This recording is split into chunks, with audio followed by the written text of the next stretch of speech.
శ్రీమాత్రే నమ. జయ గురు దత్తాత్రేయ నమ. ఈ వీడియోలో మనం మేషరాశి వారికి మే 16వ తారీఖు నుంచి 31వ తారీఖు మధ్యలో జరగబోయే పక్ష ఫలితాలు పరిశీలించినప్పుడు మరి మేషరాశి వారికి ఈ పక్షం అంతా కూడా రాస్యాధిపతి కుజుడు రాశి అందే సంచారం జరుగుతుంది. ఇది ఈ రాశి వారికి రుచిక మహాపురుష యోగం అనే పంచమహాపురుష యోగం ఏర్పడింది. ఈ యోగ ప్రభావం వల్ల జాతకుడిలో ధైర్య సాహసాలు పెరుగుతాయి. ఏ పనైనా సమర్థవంతంగా అవతల పార్టీ ఎంత గొప్పవాడైనా ధైర్యంతో సాహసంతో ఎదిరించి తన కార్యక్రమాన్ని సాధించుకోవడం జరుగుతుంది. వ్యక్తిగతంగా వీరిలో కాన్ఫిడెన్స్ పెరుగుతుంది. ఇది రియల్ ఎస్టేట్ రంగంలో ఉన్న వాళ్ళకి, పోలీస్ డిపార్ట్మెంటు, గవర్నమెంట్ ఉద్యోగాల్లో ఉన్నవాళ్ళు వారి యొక్క విధి నిర్వహణలో చాలా ఖచ్చితంగా పదవి నిర్వహిస్తారు. ఎవరైతే మరి కొత్త ఉద్యోగం కొరకు కానీ కొత్త ఆదాయ వనరుల కొరకు కానీ ప్రయత్నం చేస్తున్నారో వారి ప్రయత్నం చాలా వరకు నెరవేరే అవకాశం ఉంటుంది. ఇక ప్రధానంగా కుజుడు చతుర్థ స్థానాన్ని వీక్షించడం వల్ల భూములు, స్థిరాస్తి సంబంధించిన విషయాల్లో ఇతరుల యొక్క ఆధీనంలో ఉన్నటువంటి స్థిరాస్తి మీరు స్వాధీనం చేసుకోవడం జరుగుతుంది. కొంతమంది ఏదైనా ఒక స్థాన చలనం లాంటిది కూడా ఇష్టపూర్వకంగా ప్రస్తుతం ఉన్నటువంటి ప్రదేశం నుంచి వేరొక ప్రదేశానికి మారడానికి అది అనుకూలత ఏర్పడుతుంది. సహజంగా మేషరాశి వారు చెడరాశి కాబట్టి వారు సొంత ప్రాంతంలో ఉన్న ప్రాంతంలో కన్నా ఎక్కడైతే ఎడ్యుకేషన్ చేస్తారో, ఎక్కడైతే పేరెంట్స్ ఉంటారో ఆ ప్రాంతంలో కాక వేరొక ప్రాంతంలో వారు ఇంప్రూవ్మెంట్ జరుగుతుంది. మేషరాశి సహజంగా రవి ఉచ్చక్షేత్రం కాబట్టి బాగా పాపులేషన్ ఉన్నటువంటి దేశ రాజధాని, రాష్ట్ర రాజధాని, సిటీ హెడ్ క్వార్టర్స్, జిల్లా హెడ్ క్వార్టర్స్లో బాగా రాణించగలుగుతూ ఉంటారు. మరి దాని తర్వాత ధనస్థానంలో రవి, బుధులు. ఇక్కడ ధనస్థానంలో ఏర్పడినటువంటి బుధాదిత్య యోగం ఇది ఒక విధంగా జాతకుడు విద్యార్థులకి చాలా అనుకూలిస్తుంది. మీ కుటుంబంలో ఎవరో ఒకరికి ప్రభుత్వ పథకాలు కానీ, గవర్నమెంట్ ఉద్యోగం కానీ, వారికి ఏదైనా ఆదాయం పెరిగే అవకాశం ఉంది. అలాగే విద్యార్థులకి ఇది చాలా వరకు వారు కోరుకున్న ప్రదేశంలో సీట్ రావడం కానీ, మంచి ర్యాంకుతో విజయం సాధించడం జరిగే అవకాశం ఉంది. బట్ ఏదైనా ఒక గ్రహం సాధారణ స్థితి కన్నా ఒక యోగంలో ఉన్నప్పుడు అది మంచి ఫలితం ఏర్పడడం జరుగుతుంది. ఈ రవి, బుధులు తరచుగా ఈ బుధాదిత్య యోగం ఏర్పడినప్పుడు కూడా ఈ మేషరాశి వారికి ధనస్థానంలో ఏర్పడినటువంటి యోగం సాధారణంగా ఏంటంటే వీరి యొక్క సంతానం అంటే పంచమాధిపతి రవికి ధనస్థానంలోకి రావడం వల్ల పిల్లల యొక్క అభివృద్ధి మీకు సంతోషం కలుగుతుంది. పిల్లలు మీకు ఆర్థిక పరంగా సహకరిస్తారు. కుటుంబానికి సంబంధించినటువంటి బరువు బాధ్యతల్లో మీ పిల్లలు కూడా పాలు పంచుకోవడం జరుగుతూ ఉంటుంది. సో ఈ విధంగా ధనస్థానం బాగుంది. వ్యక్తిగతంగా మీరు ఆరోగ్యవంతులుగా క్రమశిక్షణతో టైమ్లీ పని పూర్తి చేసుకునే ప్రయత్నం కూడా జరుగుతూ ఉంటుంది. ఇక ప్రధానంగా తృతీయ స్థానంలో ఏర్పడినటువంటి గురువు అలాగే శుక్రుడు ఇది మీలో ఉన్నటువంటి టాలెంట్కి, ప్రతిభకి తగిన గుర్తింపు రావడం జరుగుతుంది. తృతీయ స్థానంలో గురువు ఉన్నప్పుడు మీ యొక్క సూచనలు, సలహాలతో చాలామంది జీవితంలో పైకి రావడం జరుగుతుంటుంది. మీ తర్వాత జన్మించిన వాళ్ళు, మీ తోబుట్టువులు కానీ, మీ యొక్క అన్నదమ్ములు కానీ వారి యొక్క ప్రగతి మీకు అనుకూలంగా ఉంటుంది. వాళ్ళకి ఏదైనా వివాహం జరగడం కానీ ఆ కారణంగా మీరు మీ స్నేహితులకు కానీ, మీ బంధువులకు కానీ, మీ తర్వాత పుట్టిన వాళ్ళకి కానీ కొంత ప్రోత్సాహం చేయవలసి ఉంటుంది. వాళ్ళ జీవనోపాధికి ఏదైనా ఉద్యోగం ఏర్పాటు చేయడం, వారికి ఏదైనా స్థిరమైనటువంటి ఆదాయం వచ్చే విధంగా ఏర్పాటు చేయడం జరుగుతుంది. ఇది స్త్రీలకి మరింత అనుకూలించే అవకాశం అన్నమాట. స్త్రీలకి కొత్త ఉద్యోగ ప్రయత్నాలు ఫలిస్తాయి, అలాగే వివాహ ప్రయత్నాలు ఫలిస్తాయి, కొత్త స్నేహితులు లాంటి వాళ్ళు ఏర్పడడం జరుగుతుంటుంది. ఇక్కడ ఏమందంటే 2, 3 స్థానాల మధ్య ధన తృతీయాధిపతుల మధ్య ఏర్పడిన పరివర్తన చాలా వరకు ఈ కుటుంబ సభ్యులు పరస్పర సహకారం చాలా అనుకూలంగా ఉంటుంది. ఎప్పుడూ లేని విధంగా మీ కుటుంబ సభ్యులంతా ఒక చోట కలుసుకొని ఏదో ఒక మంచి విషయం కోసం చర్చించుకోవడం, ఈ విధంగా మంచి విషయాలు ఆసక్తికరంగా ఉండడం జరుగుతుంది. ఇక ప్రధానంగా వ్యయస్థానంలో ఉన్నటువంటి శని భగవానుడు తన సొంత నక్షత్రంలో సంచరించడం వల్ల ఉద్యోగం మారదాం అనుకున్న వాళ్ళకి ఇది చాలా వరకు కన్ఫర్మ్గా మారే అవకాశం ఉంది. పెట్టుబడి పెట్టే విషయంలో చాలా జాగ్రత్తగా ఆలోచించి నిర్ణయం తీసుకోవాల్సి ఉంటుంది. ఈ సమయంలో మీరు ఎవరికైనా ధనం ఇచ్చినా వేరే విధంగా ఇన్వెస్ట్ చేసినా అది చాలా కాలం తర్వాత మాత్రమే తిరిగి రావడం జరుగుతూ ఉంటుంది.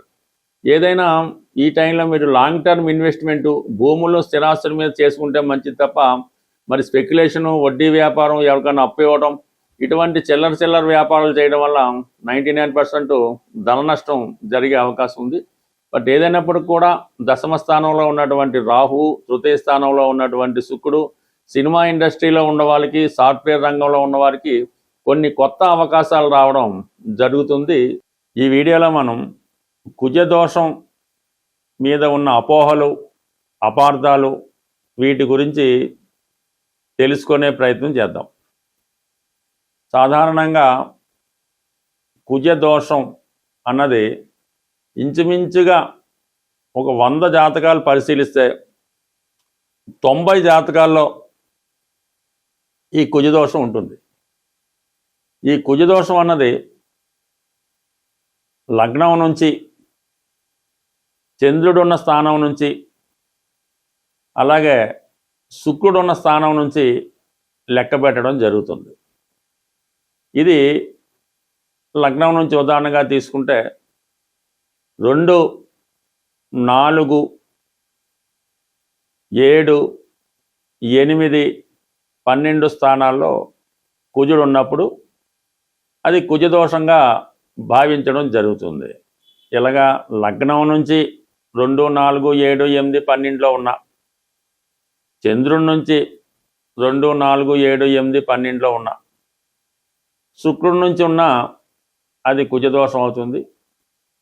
అయితే 1వ స్థానంలో కుజుడు కొంతమంది కుజదోషం అని, కొంతమంది లేదని చెప్పడం జరిగింది.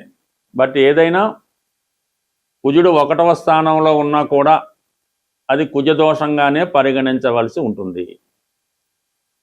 అయితే గురువర్గ లగ్నాలైనటువంటి మేష, కర్కాటక, సింహ, వృశ్చిక, ధనుస్సు, మీనరాశుల్లో రాశియందు, లగ్నమందు గురువు ఉన్నా కూడా కుజదోషం కింద కాదని, వృషభం, మిథునం, కన్య, తుల, మకర, కుంభాల్లో లగ్నమందు కుజుడున్న దోషం అని చెప్పడం జరిగింది. బట్ ఎక్కడున్నా రాశి అందు కానీ లగ్నం కానీ ఉన్నటువంటి కుజుడు 4, 7, 8 స్థానాలను వీక్షిస్తాడు. ఇది సివియర్ కుజదోషంగా మనం భావించవలసి వస్తుంది. సో ఈ విధంగా పరిశీలించినప్పుడు ఇంచుమించుగా 100కి 90-95 జాతకాల్లో కుజదోషం ఉండడం జరుగుతుంది. బట్ ఇది కుజదోషం ఉన్న వాళ్ళనే పెళ్లి చేసుకోవాలా అన్న విషయం ఒకటి ప్రచారంలో ఉండడం జరిగింది. కుజదోషం ఉన్న స్థానాల్లో వేరొక జాతకంలో ఈ స్థానాల్లో వేరే పాపగ్రహాలు ఉన్నా కూడా కుజదోషం న్యూట్రల్ అవుతుంది. అయితే ఇది వ్యాపార దీక్షతో గాను తెలుసో తెలియకో కొంతమంది చూస్తున్న ప్రతి జాతకంలో కూడా వాళ్ళు ఏదో 10th పాస్ అయింది అమ్మాయి, ఏ కోర్సులో చేర్పించాలి, లేదంటే అమ్మాయి ఇప్పుడే జన్మించింది, ఏ పేరు పెట్టుకోవాలి, లేదా అమ్మాయికి ఏదో కొద్దిగా హెల్త్ బాగాలేదు, ఎలా ఉంటుంది, ఏ జాతకం మన దగ్గరికి అమ్మాయి జాతకం వచ్చినా కూడా అసలు విషయం మానేసి ఈ అమ్మాయి కుజదోషం ఉంది, ఈ కుజదోషం ఉండడం వల్ల పెళ్ళి అవ్వదు, లేదంటే ఇంకొక ప్రాబ్లం అది వస్తుంది, లేదంటే లవ్ అఫేర్ ఉంటుంది, ఈ విధంగా జాతకుడు చెప్పి దాని పరిహారం చేయించడం జరుగుతూ ఉంది.